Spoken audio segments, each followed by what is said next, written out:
All right. Okay, welcome everybody. Yeah. Welcome to another AGM marketing workshop. Great to see a lot of you guys here. Some repeated faces that are coming up again. Keep trying to conquer the marketing world. That's what we're all about over here. So again, we want to have you guys feel at home. And for those of you guys that are joining us remotely on Facebook and YouTube, I appreciate your time very, very much. Today we have a great workshop, a very, very important one, something that I'm really excited about because it's a very, very important marketing strategy for businesses and brands in this new era of marketing. And we have the best possible person that I could think about in the world to talk about this subject, somebody that I respect a lot, somebody that is a marketing ninja herself, and she has been doing this for quite a while, many years. We've known each other for quite longer than we knew each other from before we knew we had potential to build brands and businesses. I've seen her growth over the years, and she has used a very, very powerful strategy, which is called influencer marketing. And she knows how to do it better than anybody else. And I invited her to be a speaker at AGM because we're trying to conquer the marketing world here together. And I knew that nobody would be able to talk about that subject better than her. And she was excited about the opportunity of talking with us here about that thing that she's used over the years. She is a founder of a brand called Teami Blends, millions of followers across social media. She did it from the ground up with no outside capital, with no money, just literally started creating this brand from scratch. And she's built a very powerful multi-million-dollar brand that has been growing like crazy over the years. So there's a lot that I can say about Adi. Above all, she's a good friend of mine. She has been getting our help with some areas here at AGM, and we're excited about the opportunity of helping her and her incredible brand. But more than anything, she's going to give us a lot of value today, and hopefully to every single one of you guys, you can learn a lot.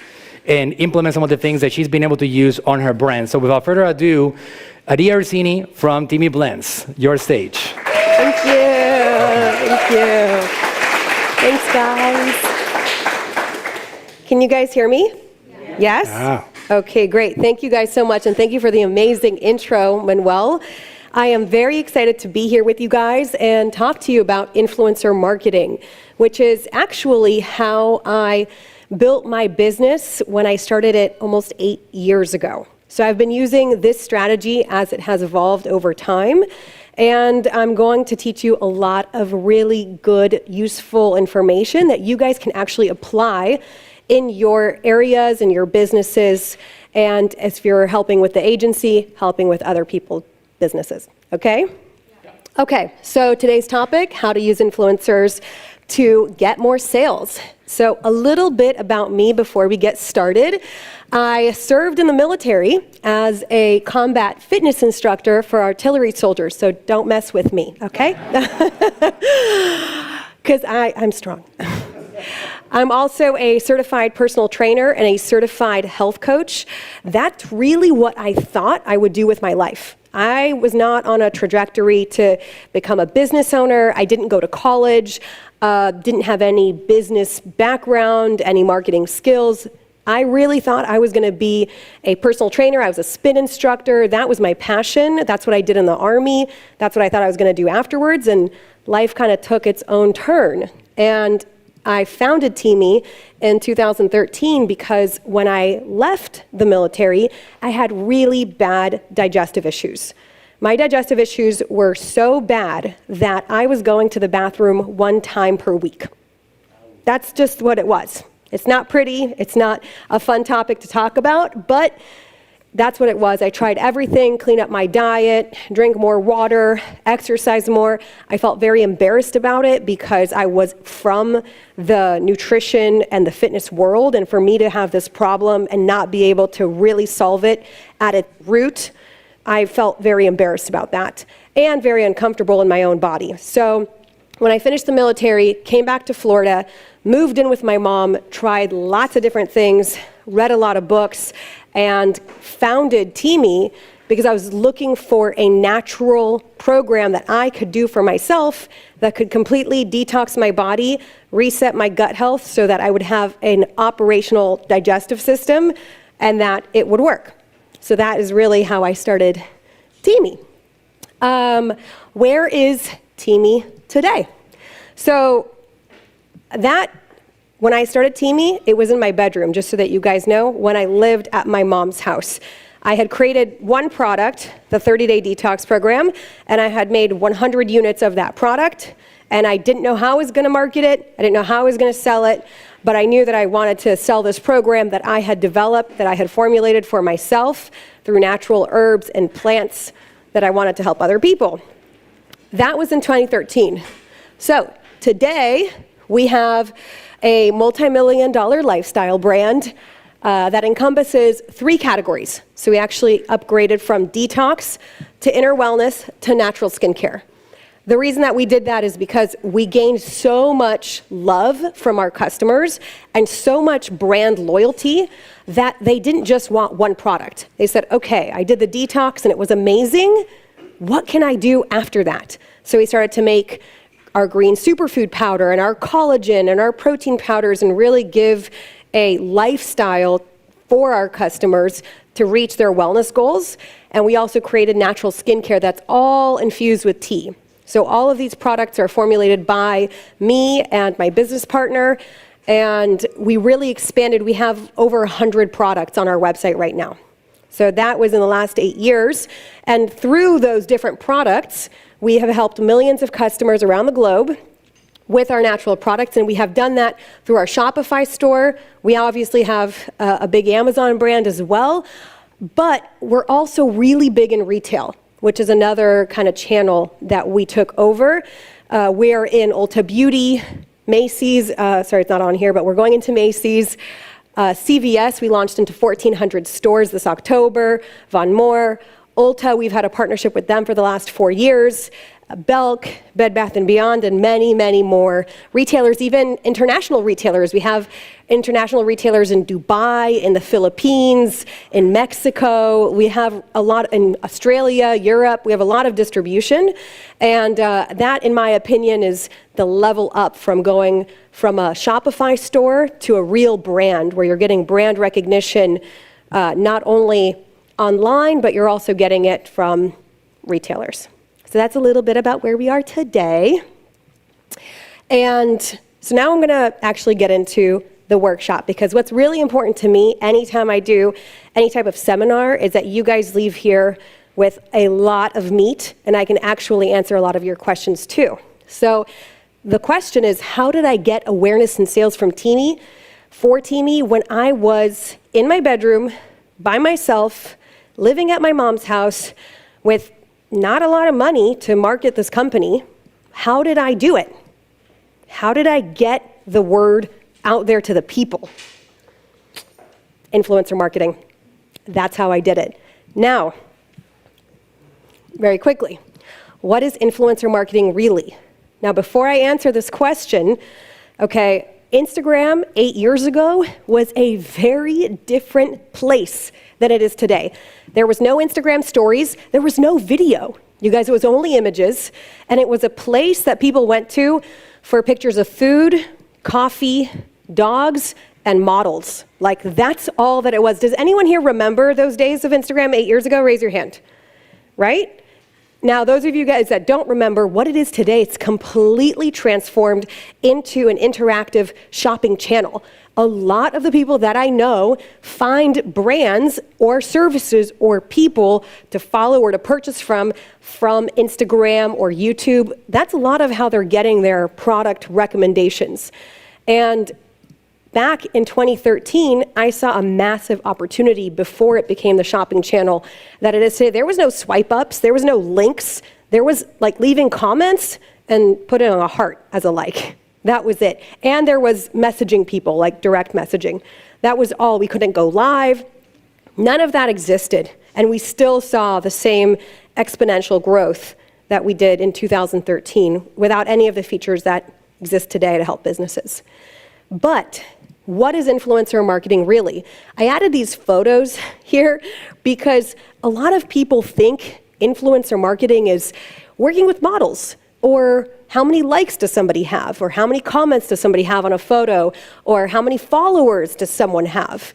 That is really the main barrier for people to start using influencer marketing, because it's kind of shady. You're like, okay, this says that this person has 500,000 followers, but do they really? And if I give them my product, will they sell it? There's all these questions where with Facebook or like Facebook ads or Amazon ads, it's more numerical and it's more transparent. You can see how much money you've invested and how much money's come out. Influencer marketing, there's no dashboard in the back of Instagram that's going to tell you what the return on investment is going to be on an influencer. So I had to figure that out and find those benchmarks for myself so that I could use it for my business and not just lose a bunch of money, right? So first thing I want to do is I want to clarify the definition, my definition, this is the definition from the dictionary of influence, okay? So the word influencer comes from the word influence, which is defined as the capacity or power of persons or things to be a compelling force on or produce effects, on the actions, behaviors, opinions, etc. of others. So when you think about influencer marketing, you might have an instant visual of a girl taking a selfie or a girl wearing a cute outfit, or you might already have a preconception, but let's go back to what it's actually defined as. You have to be able to have the capacity or power to influence a compelling force to produce actions, effect on a person that make them do something. That has nothing to do with likes, comments, how popular you are, nothing. So let's give some examples. I want you guys to raise your hands if your best friend has ever recommended something to you and then you went and purchased that thing or did that thing. Raise your hand. Good. Would you say that you were influenced by your best friend? Right. So what is it about your best friend that made you listen to them? And we have a bunch of people on social media. So anybody on social media, if you guys want to comment and let us know if you've been influenced by best friends, go ahead and comment. Absolutely. So what is it about your best friend that they recommended something to you and then you went and did that thing? Trust. That you took the words right out of my mouth. You trust them. You've built a relationship with them where they've told you stuff in the past and you've actually built some like rapport with that person that you know that you can trust their opinion on that specific topic. You might trust your best friend's, hair advice, but you might not take her car advice, right? You know who to trust for what specific area in their lives. You might not take relationship advice from your friend, you might take that from your mom. It's like you have different people in your life that influence you in different ways. But when I realized that and I said, okay, what I actually have to look at is who has influence, who has a compelling force that can get their followers to do something. That was what I really wanted to figure out. And through trial and error, I figured that out. And I'll share more with you guys about that as we go along. But before we do, I want to give another couple of examples before we go to the next step.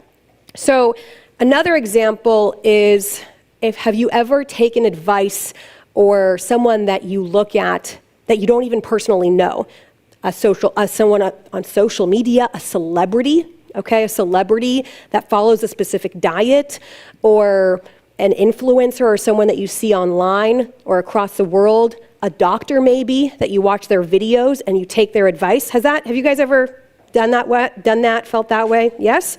And you've never even met this person. But what they've done successfully is they've built a relationship with you by helping you. So there's trust. Everyone was like, you trust him, you trust your friend. But wait, what's underneath the trust? It's help. If the person is helping you, then you start to build trust with them. Would you really trust someone who didn't help you? Yes or no? You wouldn't. I trust my mom.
I will drink some water as we handle our technical difficulties. That's a great plan. We got to take care of Adi because she is now 4 months pregnant.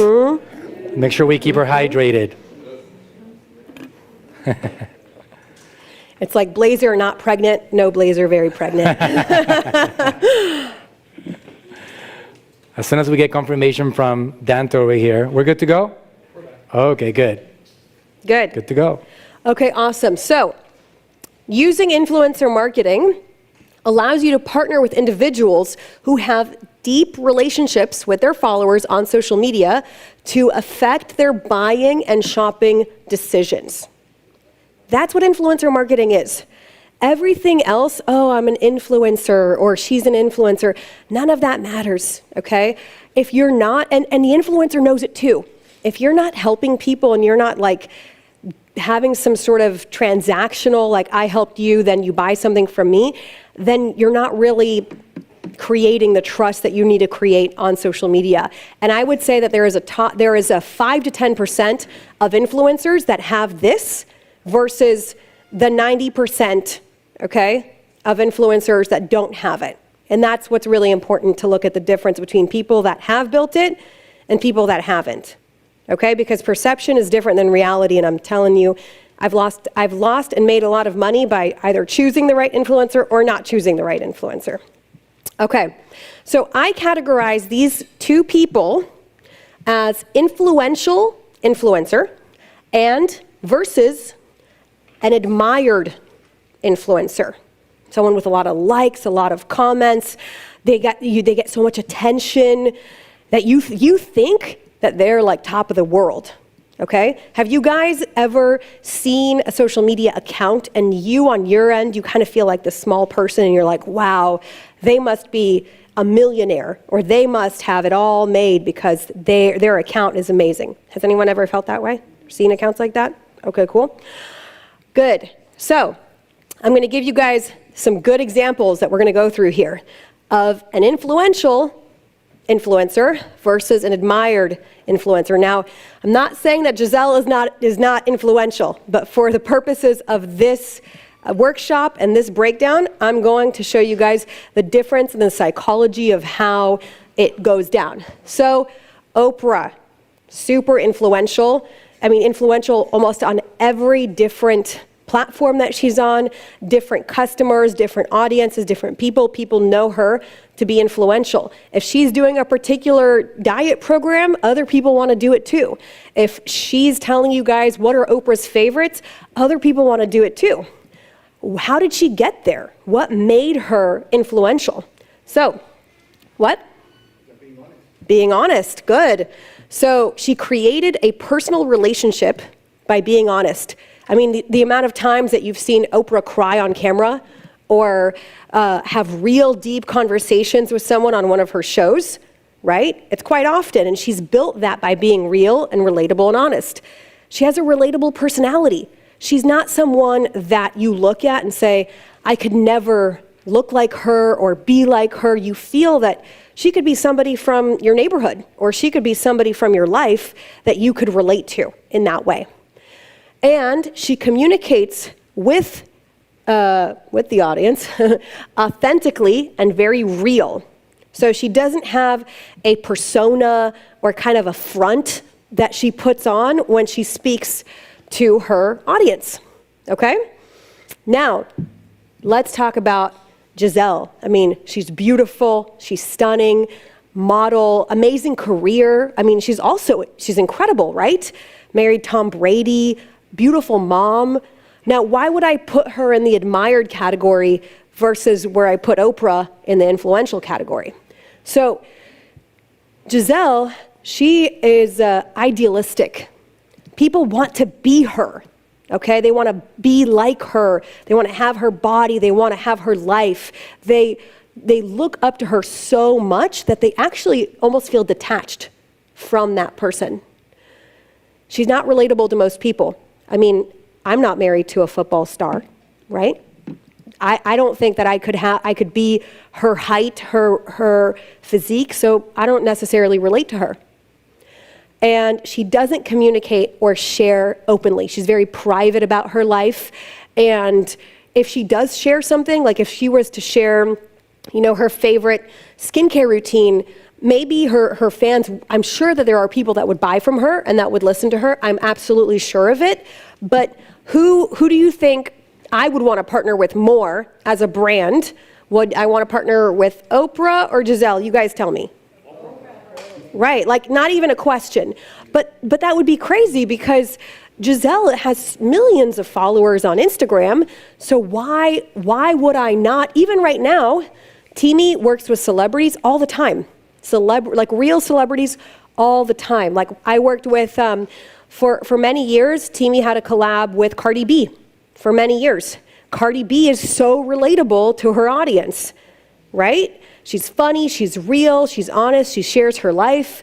And Giselle, although she is incredible and amazing, I don't feel that she fits in with the criteria of an influential influencer in the criteria that I've put together. So that is the first thing that you want to look at. It's not number of followers, it's not likes, it's nothing like that. It's, do they have a personal relationship with their audience? Are they helping people, and are they being real? Are they sharing their personal life, their struggles, their wins, their losses? Does this make sense to everyone? Because I want to stop here for a second and see if anyone has any questions. Because if you guys have questions this is almost like the most important thing before you do influencer marketing. So if somebody has any questions, figuring this out. Just raise your hand and I will give you a mic.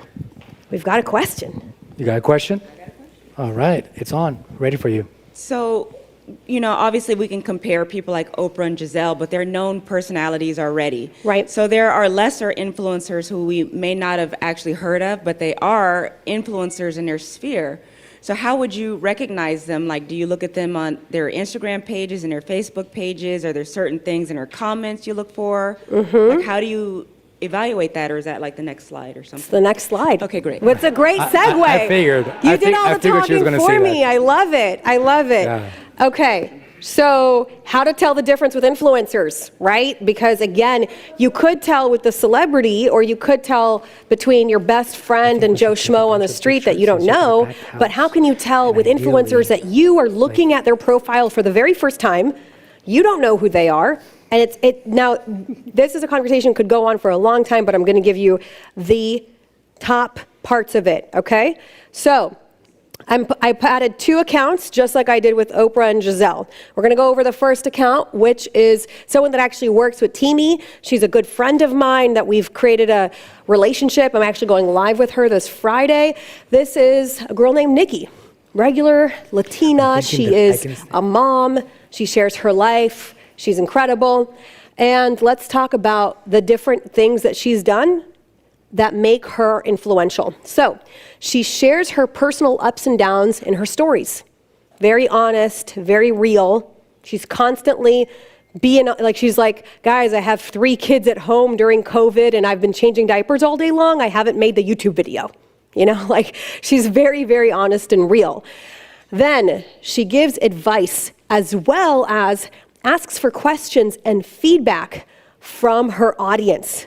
Okay? So it's not just giving, it's like a two-way street, right? That's what you think about with your best friend, is that they're giving and getting, and it's this relationship. It's not just someone that you're just receiving information from.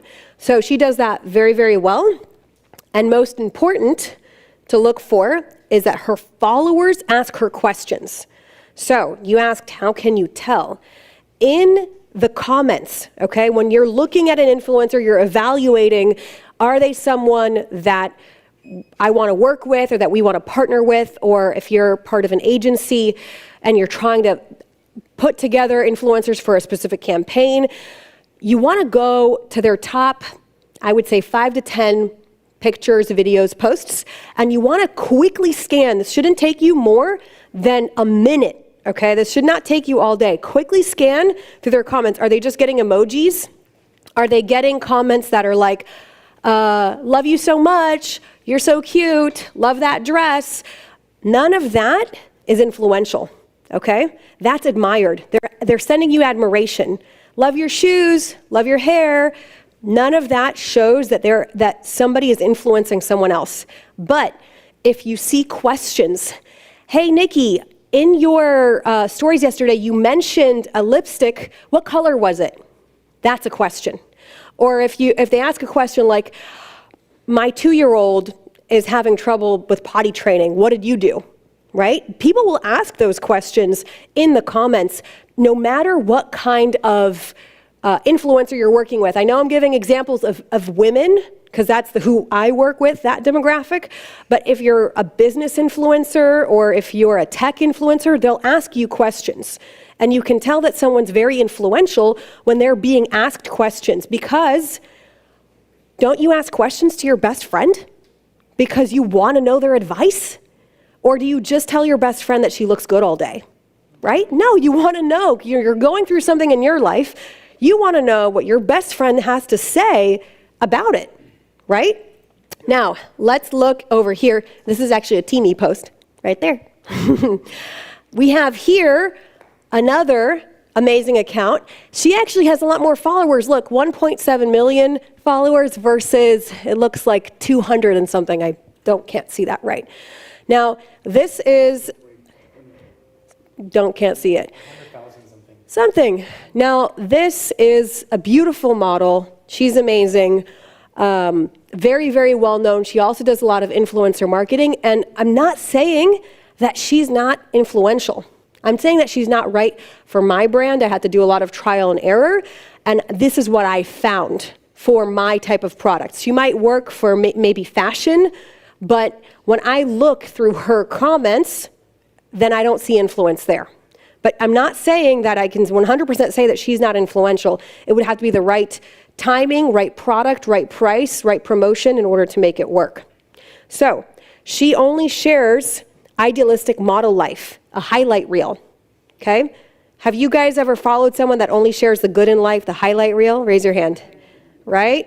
So do you feel by those people, be honest, do you feel like I will buy anything that person recommends? Yes or no? Can't hear you. Yes or no? No, because they're just showing you what's good. I want to know how you got there. I want to know about that fight you had with your husband and how you fixed it. You know, I want to know what happened. I want to know about your low lows, okay? And she doesn't create any personal connection. When you're looking at an account, do you see how she's sharing things and you want to be part of her life? And when you're looking at this account, you're looking at it. You're not in it, you're looking at it from the outside in. That's how I feel with Giselle. I'm looking at her life from the outside in. With Oprah, I'm like, Oprah could be my best friend, right? So same thing here with this account, with this influencer. And most important to look for, her followers leave admiration in the comments. So you're gonna see a lot of emojis, a lot of you're so beautiful, a lot of can I marry you, a lot of, they're not people like, hey, now she's actually a business owner. She built a bikini brand. There's not a lot of people asking her questions about how she built her business or things like that. Now again, I'm sure she's very influential. I'm not saying that, I'm just saying when I'm looking at it, who would I work with? Who would I pay my partner to, right? I think, do you have a question? Yeah, hold on, we have to give the mic. Also, I don't know how I'm running on time. Okay, good. So yeah, here's a question I have for these two that you're showing these examples of. Mm-hmm. You mentioned their comments. Are they responding to some of their comments? That's also important. Are they engaging? What's the engagement level like? Mm-hmm. That is correct. Are they responding? And you can see there's even some big celebrities that will respond to comments because they actually care about their following, they care about their audience, and they care about that. Now, when you say engagement level, a lot of people get confused about that word as if they have to find some sort of percentage, Like what is the percentage of their engagement versus their followers? We can go into all of that, but that's a very hard percentage to really clarify. So how you can look at it is basic communication 101. Are they responding? Like my friend said over there. Are they getting questions and then they're answering those questions?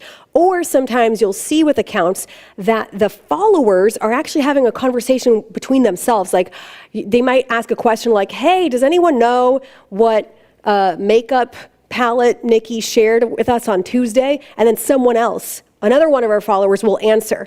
Like they're so dedicated and they love them so much. And that's what I realized when I started going into this world. I'm like, oh my God, people feel for real that these are their best friends.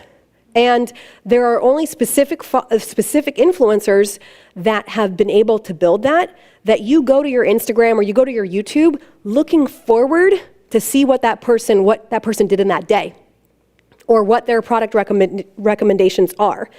And that would be the same with your best friend. You want to know what happened in their day. You want to know what's going on in their lives. So the influencers that are creating the best friend connection, those are the ones that you want to work with. And you want to look, are they helping people? Do they have trust? Are people asking them questions in the comments? Are they sharing their personal life? Are they relatable? Those are the things that you want to look for. And if all you're seeing are emojis and admiration of comments at the person, then you need to be a little like, whoa, let me see, okay? Can I say something here? Yeah. This is such a valid point right here that I personally never paid too much attention to, but it's so good because there's so many variations of these people on social media. So you got to find out which one is the right for you. So you look, for example, we have an influencer in the house, good friend of mine, Rudy. She is that side. Her followers ask questions. She talks about her life. She connects with them. And you will see it in the engagement all over the place. And then there's the other ones that it's just like, it's all pretend. So it's not about the count of followers up there. It has nothing to do with it. It's more what she's saying as a system. If you pay attention to that, you're going to win more often than not. That's a good point. Mm-hmm. Yeah, and we can give, if we have time, we can give more examples as well of the difference between the two, because I became very good at it. Like, I can look at an account and I can tell you sometimes even without looking through the comments if I would work with them or not. And that's just from repetition. And I can see almost from their page, like seeing that account over there, I'm like, not a right fit, moving on, you know? And sometimes I dig a little bit more, we get more insights on that person. But one thing I did want to mention is that you could have these influential influencers that only have 5,000 to 10,000 followers, okay? It, again, doesn't have to do with the number of followers. As an example, I myself, I'm not a big celebrity on Instagram, and that isn't really like my goal in life. I have some followers on there because people from my brand want to follow the founder of the brand. But when I post something, you should see the engagement that comes in because people love my products. I'm very real with them. My Instagram feed doesn't look like a highlight reel or pretty models. I'm just being honest with them, sharing my journey. And again, it has nothing to do with the number of followers that I have. I could bet that I'm more influential than someone else with way more followers than me to their audience. Okay, so this is actually, I think we're toward the end of my, we're going into, let's see if we have any questions about this before I go into the actual, like, how do you get to working with influencers? I know we have questions on social media too, so we can spend a few minutes on that if you want. Yeah, right? Absolutely. I think my friend raised her hand. Yeah. Something that I am a little bit, not confused, but for example, I share personal things in the social media, but I never cry and everything because I have my thought, and I always, give them the always advice about be positive, don't criticize. Everything that you do for people, they're gonna, attack you.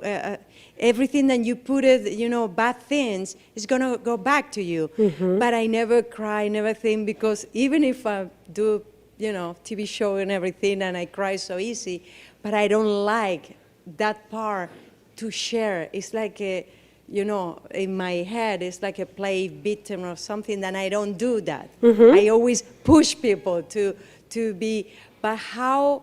Because sometimes I don't have time to post. I would like to post more. When Manuel told me that I have to do it 5 times per day, 10 times per day, I said, what? How? Right. I don't have. Well, that's a very good question. Number one, do you have to share crying and emotional, vulnerable things to create that personal connection?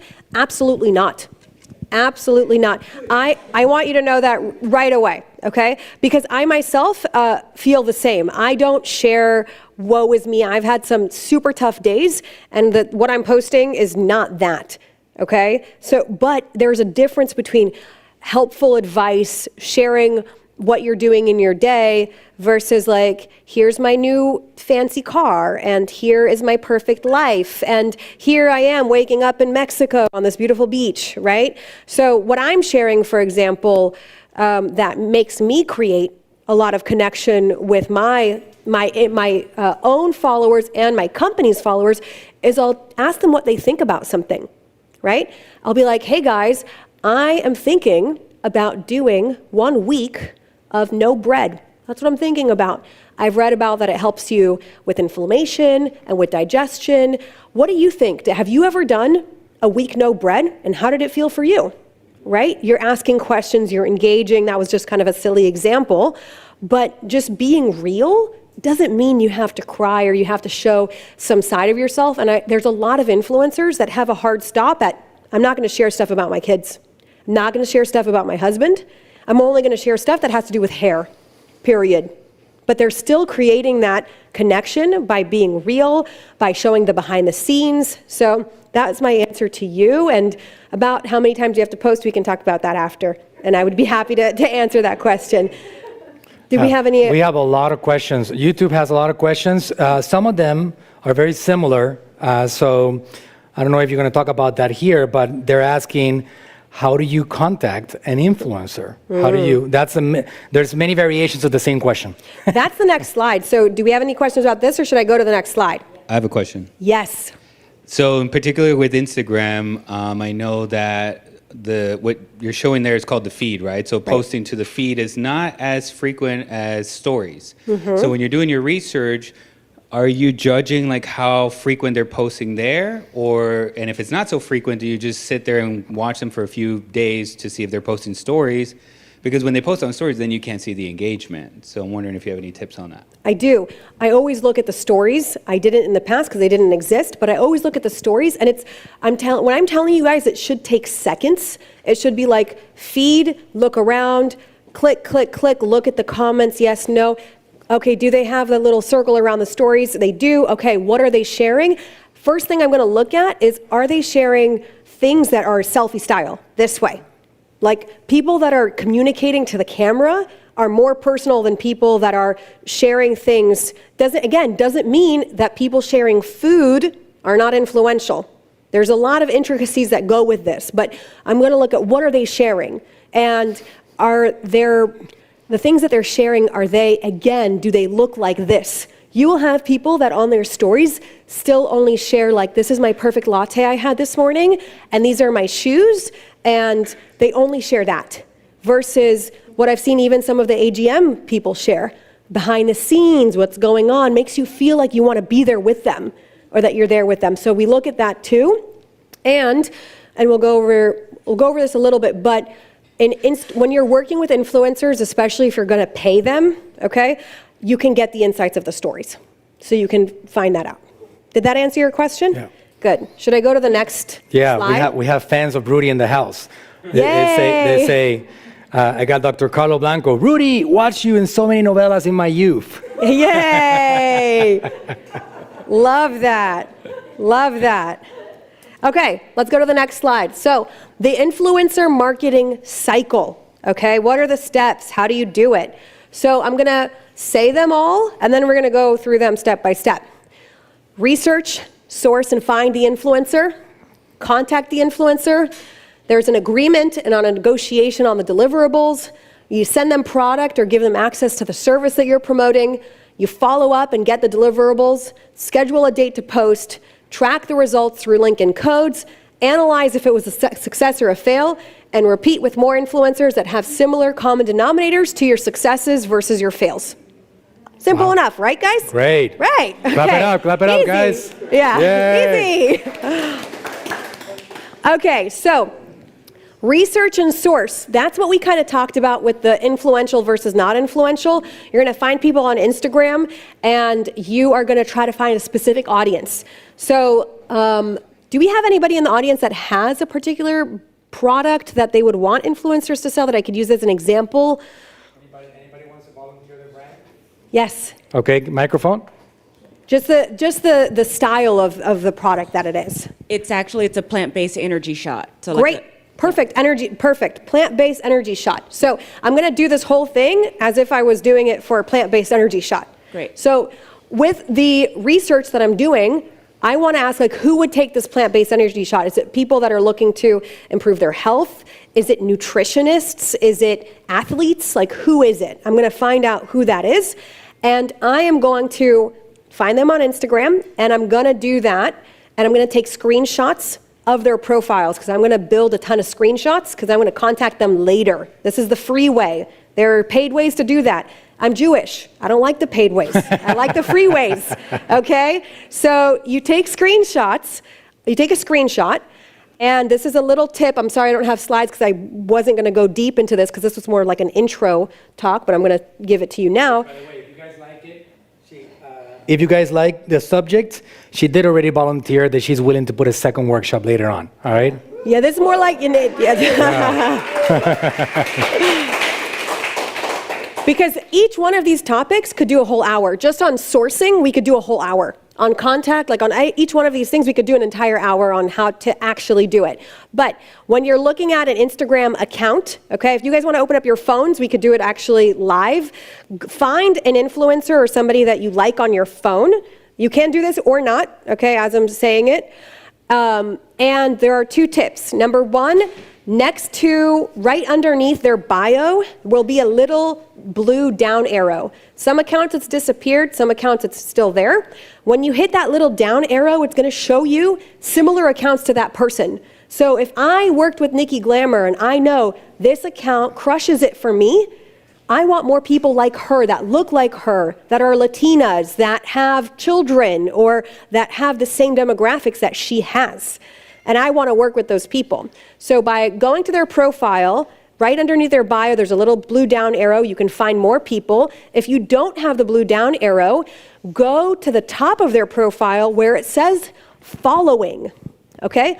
Who is that person following? Because you can be sure that they're following people that are just like them, right? If I love smoothies and all I post about is smoothies all day, you are gonna be sure that I'm gonna be following a ton of smoothie accounts. Does that make sense, guys? Yeah. That you would follow the same, I mean, if you're part of a roller skating group, you would wanna be with other roller skaters, right? You wanna be part of the group that you are doing that activity or that passion or that thing. So if you found someone that you wanna work with, check out who they're following. Go to their page, screenshot. Go to their page, screenshot. Take 50 screenshots. Then you can go through and you can see, do I want to work with this person? Are they influential or are they not? So that's the quick answer on research. Oh, no. Oh. I'm going to show the example live with you. Yeah, great. Let's do it. So for those of you guys I'm showing the example live because my microphone was off. But what she just said right now, I'm on Instagram. You can see it in the screen over here. This is my phone. I'm going to search for example, a competitor. You guys know I have the Natural Slim brand. I'm looking for people that are... Let's do not brands, let's do people. People, okay. So let's do Nikki Glamour, because we talked about her. Nikki Glamour. Let's look at that same example. Nikki Glamour. Is it N-I... KK. KK? No, you put a C in there. KKIGLA. There she is, the right second here. one. Yeah, good. Yeah. Now you see this little down arrow right here? I'm going to click that down arrow. Look at and these people. suggested. Okay? And I see all those people there. Now, what you would do, so go back, Manuel. Click on the first, no, go back a little bit more. Click on this person. It's the first one. Good. And I would take a screenshot. And then I would go back. Boop. I'll save it like that. Screenshot. And then I would go back. So saved. And then I would hit back. So you don't forget them. Right. And then I'd keep going because I'm on a roll here. So I want to go back to, I call this the origin account. Where am I getting the other accounts from? What's the origin? This is the origin. And then until I kind of hit a wall and I'm kind of done, then I could go to the following, because this little down arrow, you guys, not everybody has it. Some accounts don't have it. It's an Instagram thing. So I could also go down this list, right? It's usually the top people that are people that she interacts with a lot. It's not 100%, but this is the second place that you could find people that are just like her. Now, there's other ways to do this with hashtags and way more other things, but I think that's enough to show before I go to the next step. So here's a question about this. When you see the blue check mark, does that mean that maybe I should pay attention a little bit more to that? If you're ready to like pay big money, sure, but Usually the verifieds are going to be higher. Sure, but is Nikki Glamour verified? She's not, right? No. No, she's not. Okay. Am I verified? No. Is Manuel verified? Do I trust him on marketing stuff? I totally do. So, of course, verified stuff is cool. I love it. It shows that they have some sort of authority, but that's not the end-all, be-all. It definitely shows some authority. I'm bringing the slide. Uh-oh. Any other questions while we get the slides? Yes. But wait, I know that we have to Ollie do a microphone when she asks the question.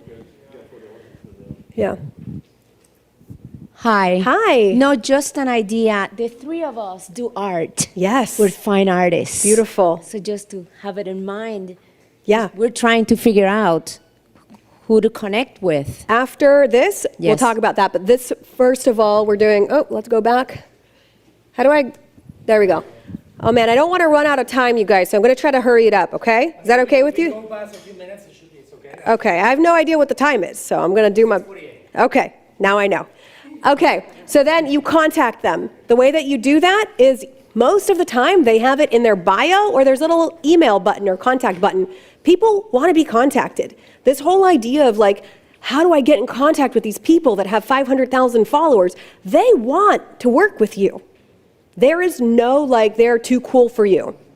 I think that also holds people back.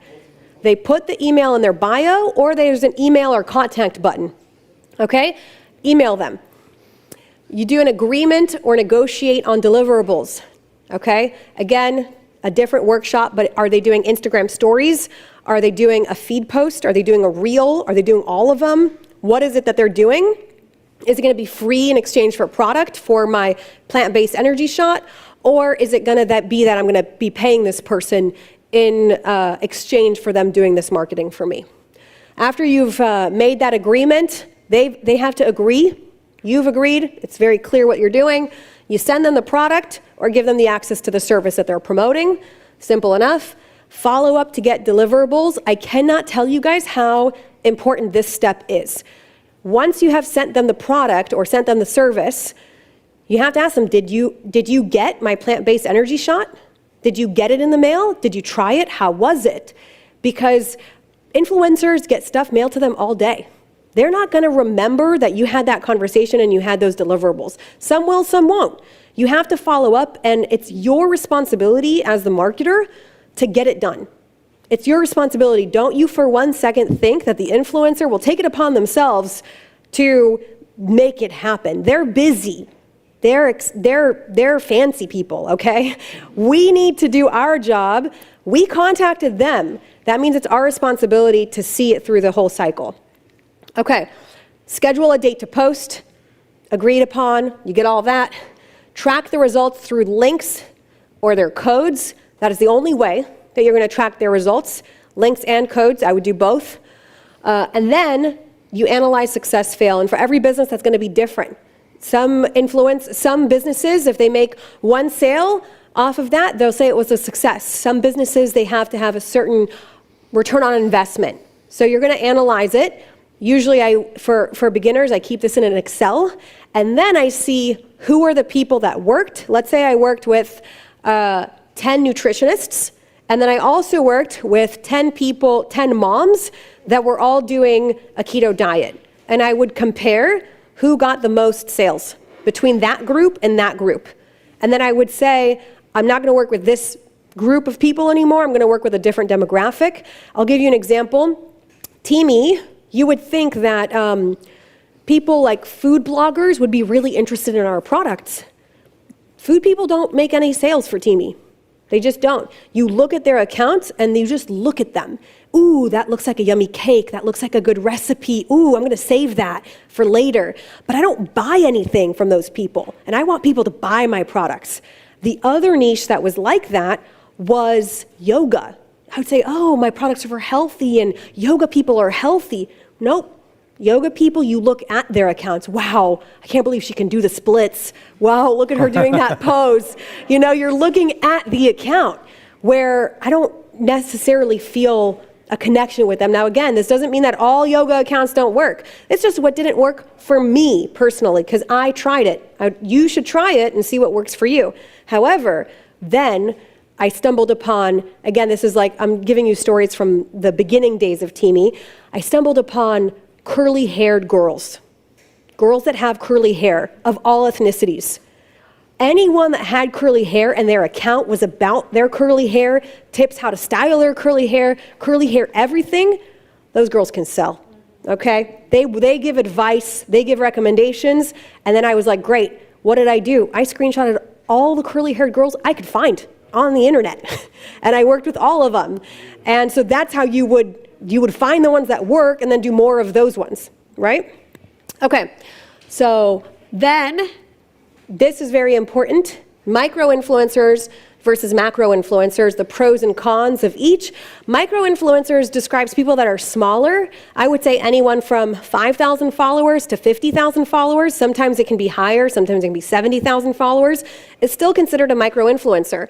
Macro-influencers are celebrities, YouTube stars, people with over 70,000 followers. They have a bigger following.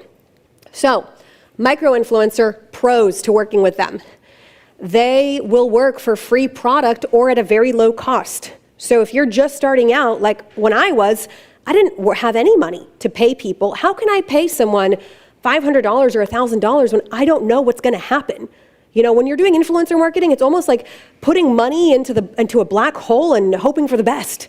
You know, so you need to do all of the research to be more confident in working with the macro influencers by first doing a lot of R&D and trial and error, and be willing to lose product and lose shipping or lose that access to that service. If you have a service, it's easy because you don't lose anything, just lose your time.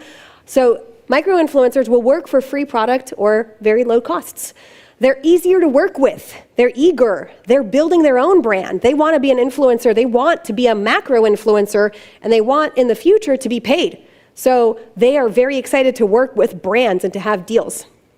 Usually you can get them to do more deliverables. I want you to make a reel and a story and post on your feed. And they're more like, okay, I'll do it. I love working with those people. And they are trusted. You just said something really interesting. Yeah. Just a question about this. Sure. I gotta turn this on. You just said right now that a service too. Mm-hmm. So this is, I know I have a lot of people that have services, whether you're a tax accountant or a realtor or whatever it is, right? So for immediately I think about if you have a service to offer, the influencer can potentially talk to their audience about your service, and how you can give them a free consultation, a free evaluation, and talk to my man who's going to help you get your marketing done or whatever it is, right? Mm-hmm. So, you know, sometimes you think about influencer marketing exclusively for products, but if you have something of value that you can do for a service, it's 100% applicable too. And again, I'll try to get into that in the Q&A if we have time. They have trusted personal relationships with their followers. The cons, they have less reach because they have less followers, and usually it's less sales per influencer. Just because they have less reach, you're going to get less from them, and you have to kind of have your expectations lower. Okay, less reach, less sales, less reach, less exposure. Okay, macro influencers, pros. Massive reach and eyeballs, lots of attention, a lot of people, and that's what you want, eyeballs, attention, people going to your page, people going to your website. More sales per influencer. I could work with an influencer and get 100 sales on my Shopify store that same day from working with that influencer. I've also worked with influencers that have gotten 800 sales in one day from that influencer, right? So you can get more, like a bigger bang for your buck. Doesn't mean it's always profitable, but you have more exposure.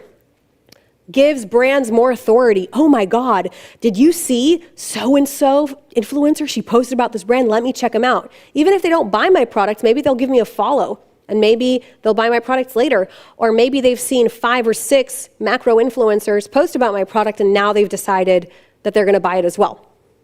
Cons. high cost, high risk. You could pay someone $10,000 and see 0 sales. Okay, that's why I say do all your testing and your research and be sure of the accounts that work for you before going in this direction. Divas, hard to work with. Usually there's a manager or an agency involved, so you have to go through a gatekeeper to get the job done, and it might take a lot more negotiation and love in on those people to get them to do what you want. But if you know how to work with divas, which I know how to work with, you can get the job done still. And then typo here, delivers no typo, delivers what is asked for and no more. So if you had a partnership agreement with them that they were going to do 5 to 7 Instagram stories, that's all they're going to give you. It's very, very uncommon that they'll give you extra. Unless you've had a very long-term partnership with that person. In the beginning, they're divas and they're just going to give you what you asked for, and it's just a little bit more transactional than when working with the micro-influencers, you're building more of a long-lasting relationship. Wow, guys, I had so many slides, I didn't know. Okay, I forgot. Pregnancy brain, I guess. So let me just say something about what you said before also, Adi. You have a brand that people keep on buying stuff from. Right. So is it always about profit for you, or is it about you want to get new eyeballs to purchase your products? Both. I'm Jewish. Ugh. Right. So you want to be profitable, but Yeah. but even if you don't make profit on that post, Yeah. do you generally see profit over the lifetime of that person? It depends on how much that influencer brought back. If they brought back 50 to 70% of my initial investment, I call it a win. Okay? So if I you paid put someone $10,000 and you and they get brought back $7,000 in sales, win. Okay? And yeah, even if I get 5,000 back, not a huge win, not very excited, but it didn't bomb. I didn't get nothing, right? I was correct about something. I was correct that the influencer had power. I was incorrect about the price that I agreed to pay them. I really want that to be understood, because it's not always about the profit on the front end. It's not always about that. You want to get acquisition, prospects to actually purchase your stuff for the first time. And then it's your job to increase that lifetime value. There's some people that have products that are only purchased one time. That's not really applicable as much to you.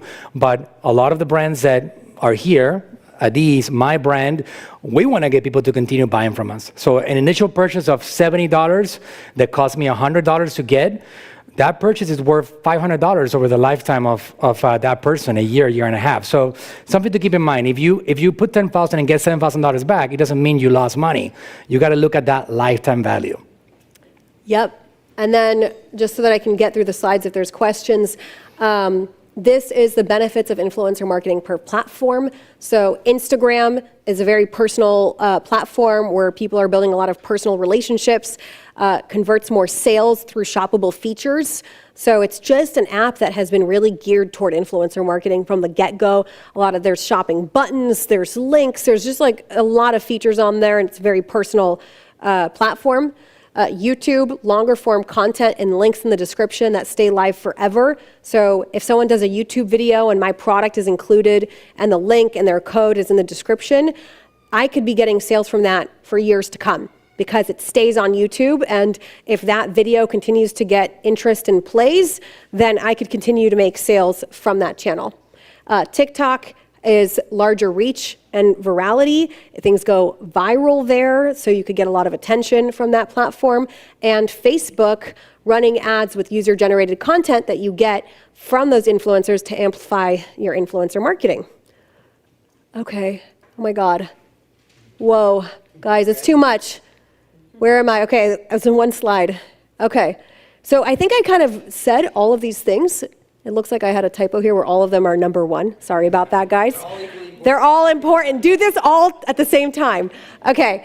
Find out which influencers work for you by testing out 5 to 10 micro-influencers in a specific niche and tracking their codes. We went over that. Create an Excel. This is what you do. The next, number 1. If sales are converted, find more of those same influencers. If not, test other niches until you find a common denominator of what works. You have to have your finger on the pulse. Okay, you have to be tracking it, or else you're never going to know. Scale as much as you can with micro-influencers on all platforms, Instagram, YouTube, TikTok, Facebook. Start slowly testing macro-influencers in the same niches as what worked in your micro-influencer campaign. Start with $100 to $1,000 as a test budget for each influencer. Don't go to the $10,000 people. Start with people that $100, see what happens, okay? And continue working with both micro and macro influencers that are in your successful niches and create long-lasting relationships with them. All right, I made it. That's great. Yay. Yay. I'll start off with a question. I think Yes. we can do, if it's okay with you, 5-10 minutes of Q&A. Is that okay with you? Yeah, I'm good. People Okay. can stay like as long as they want. Great. So my first question is, Yes. do you absolutely track every single influencer? You know how much it produces? Yes, All right. So it's either a link or a code, right? yes. Do you generally go for a code or do you do a link also? What is your, We how do do you both. decide that? Okay. How do you decide if you do a link or a code? Well, it depends on what deliverables the person is doing. If they're doing anything like an Instagram story where you can add a link, then you add the link. If they're doing YouTube, you add a link. If your deliverables with them is a feed post, feed posts don't have clickable links.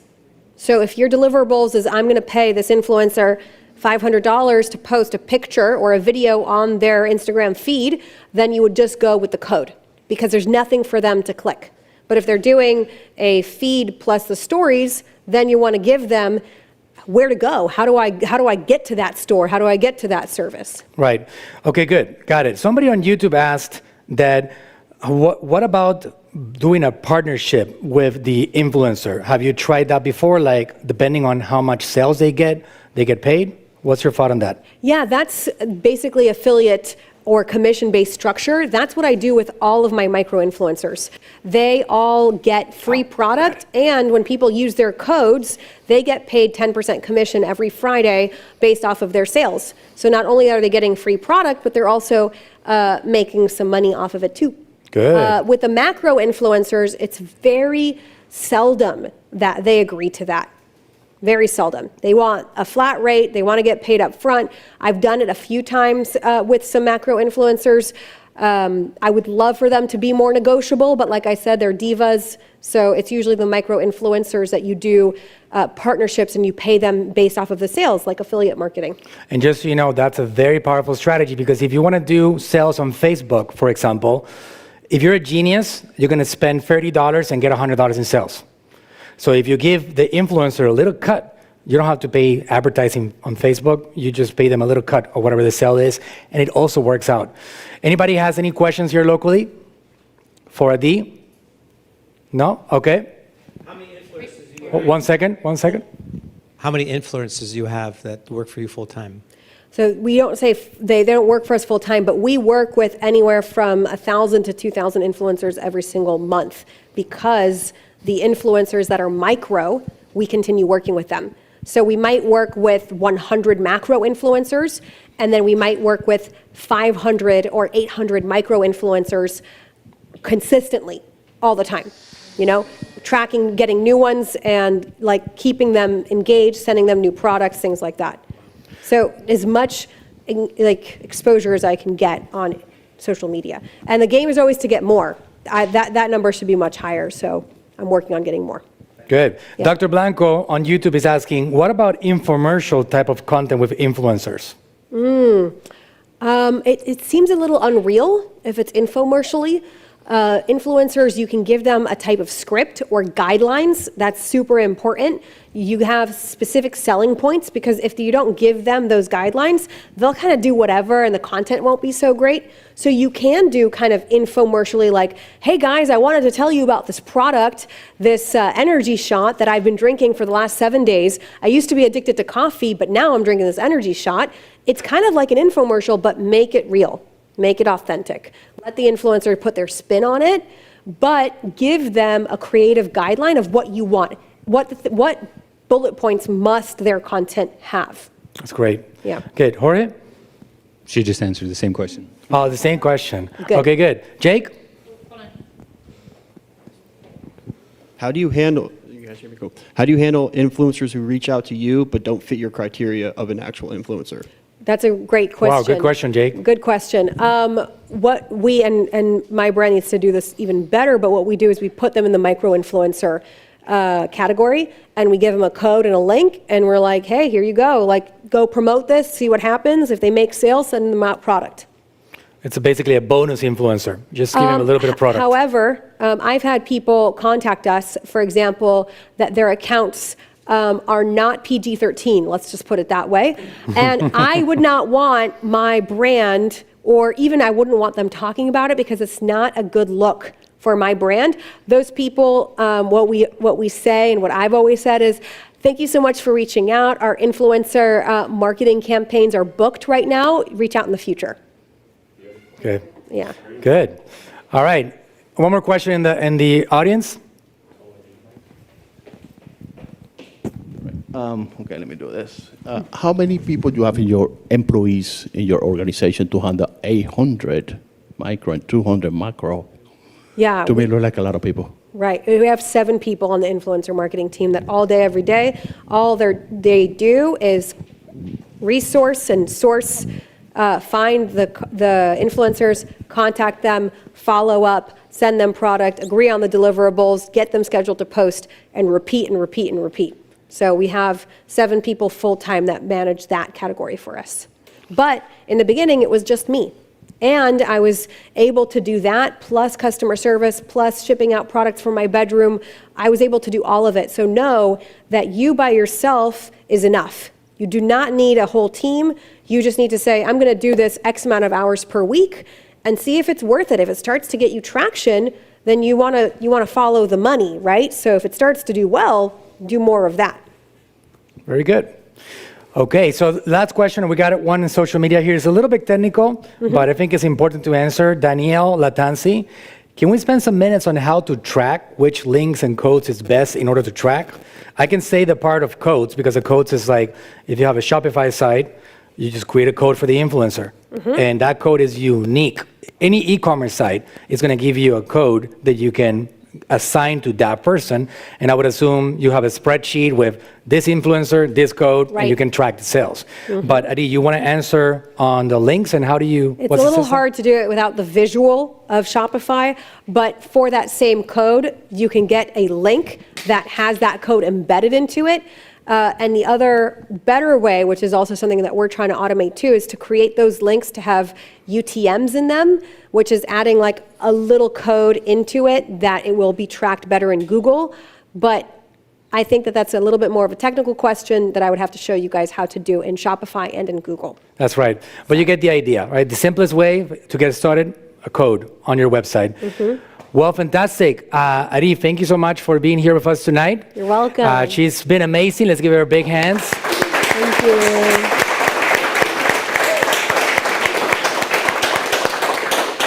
We're not going to work on her agenda to see where she can fit in another workshop on this subject. But before we're done, I got a special something for you. So hold on tight. I'm going to walk into the studio and I'm going to leave you guys in a mystery for about 5 seconds. Oh, that's so sweet.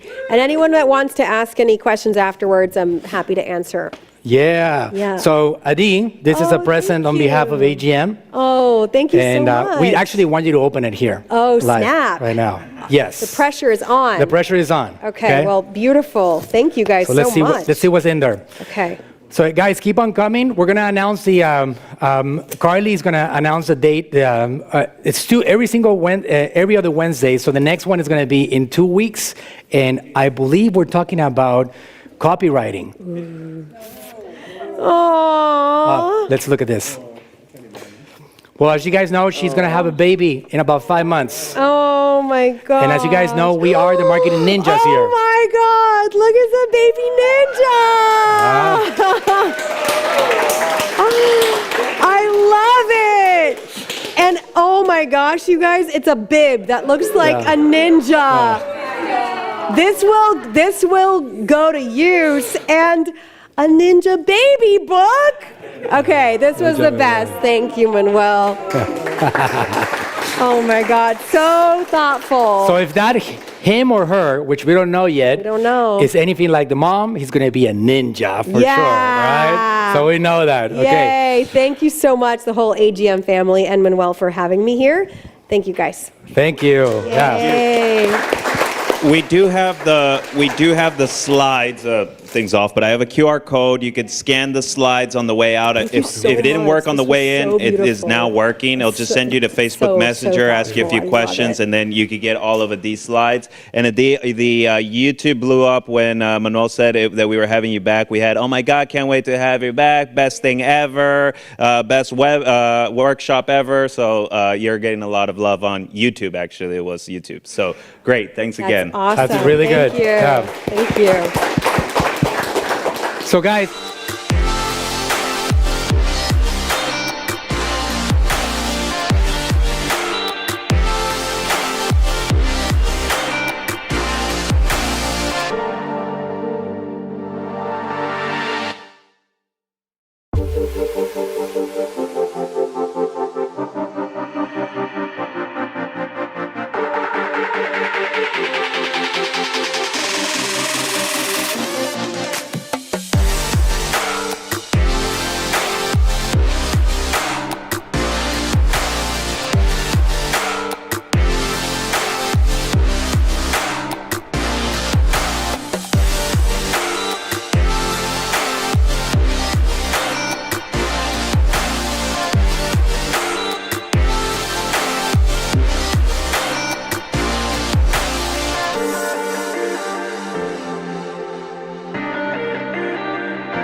Thank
you.